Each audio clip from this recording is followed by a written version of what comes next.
Bienvenue sur Africa 24. Après plus de 10 années d'attente, le Tchad a enfin atteint le point d'achèvement de l'initiative des pays pauvres très endettés.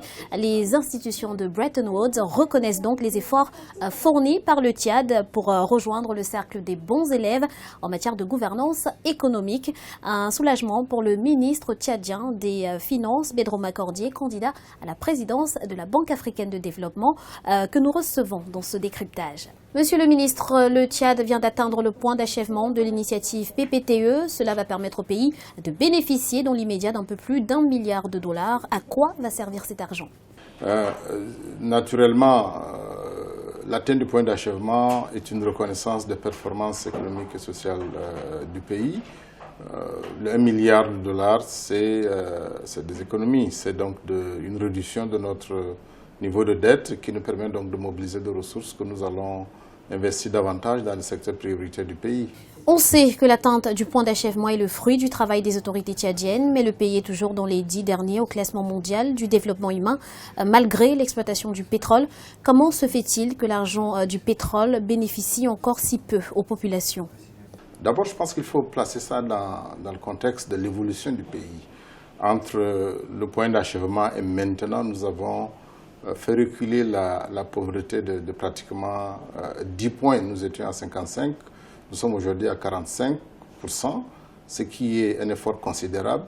Il faut aussi savoir que les revenus pétroliers au Tchad ne sont pas des revenus excessifs. Nous sommes un pays qui reste encore modeste en matière de production du pétrole. Nous ne dépassons pas aujourd'hui 150 000, nous étions même à 100 000 l'année dernière. Donc nos revenus sont relativement limités. Mais quand vous voyez les réalisations que le pays a fait, en termes de kilométrage de routes bitumées, nous sommes passés de 300 à 3000, en termes d'écoles, en termes de centres de santé, en termes de services gratuits pour un certain nombre de traitements, tels que le VIH. Je crois que le pays a fait beaucoup de progrès. Donc, il serait effectivement juste de ramener cela dans sa proportion. Le Tchad a fait des progrès énormes en matière d'utilisation des ressources pétrolières. Certes, des améliorations significatives, mais les fortes inégalités qui demeurent ne facilitent pas la tâche. Vous savez, la question des inégalités est une question qui ne se règle pas en une seule fois. Je vous ai mentionné les progrès qui sont faits en matière de ressources allouées aux secteurs sociaux, d'éducation, de santé, également dans des domaines très spécifiques. Le gouvernement a créé un fonds qui est destiné, dans le domaine des microfinances, à soutenir les jeunes et les femmes de façon particulière. Donc il y a un effort qui est fait pour améliorer les conditions de vie des populations. Je crois que c'est ça qu'il faut mentionner. Mais je crois que la question est surtout de qu'est-ce que le gouvernement fait pour réduire les inégalités et pour améliorer la situation des populations les plus démunies. Et là, je crois qu'il y a un effort considérable qui a été fait dans ce domaine. Par rapport au secteur éducatif, les fonctionnaires tchadiens se plaignent d'importants retards de salaire. Que répondez-vous à cela? Il y a eu quelques jours de retard, effectivement, sur ces 2 ou 3 derniers mois, mais nous avons toujours fait des efforts nécessaires pour que le salaire soit payé. Donc je crois que le gouvernement, effectivement, est conscient de ce risque et dans ses priorités, en tout cas, la question du salaire est naturellement une question capitale et sacrée et tout est fait pour que le salaire soit payé dans le délai, malgré ces quelques jours.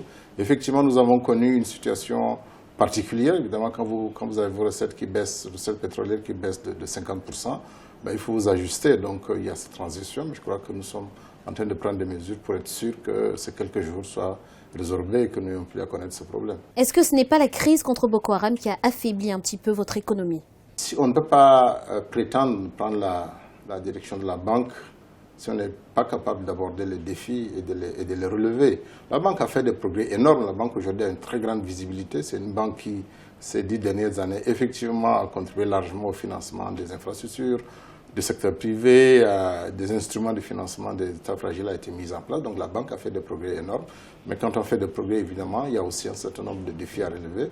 Et il faut faire face à des défis, effectivement, qui sont liés certainement à une amélioration d'un certain nombre d'éléments de gestion interne, à une réorientation de la banque par rapport peut-être aux besoins actuels, à une amélioration aussi de l'efficacité de la décentralisation. Tout ça sont des éléments dont je suis conscient et je pense que je ne peux pas ne pas les aborder de façon la plus efficace, mobiliser les ressources humaines, les motiver, les engager de façon déterminée pour apporter l'appui nécessaire aux pays africains.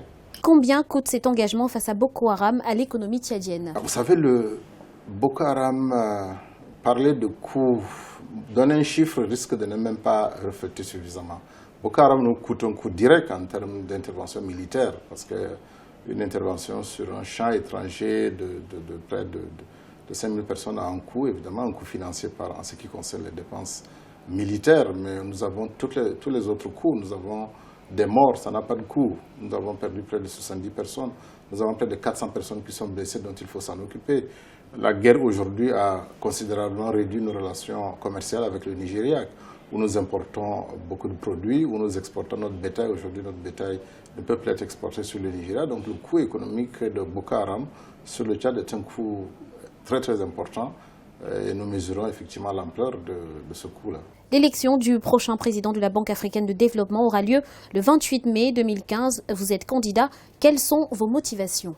Mon expérience au pays, je crois qu'ayant été ministre du plan de l'économie et de la coopération internationale, puis secrétaire général de la présidence et aujourd'hui ministre des Finances et du budget avec toutes les réformes que nous avons conduites et qui ont même fait aboutir le Tchad au point d'achèvement, je crois que du côté du pays, j'ai acquis une connaissance, un savoir-faire important qui me permet de situer la banque dans une perspective de réussite et de soutien au développement du continent africain et aussi dans un environnement où le Tchad, en tant que pays aujourd'hui, est dirigé par un homme de grande valeur, un leader reconnu, le président Idriss Déby Itno, dont je crois que sa contribution au panafricanisme est reconnue. Je crois que c'est tout à fait un élément extrêmement important.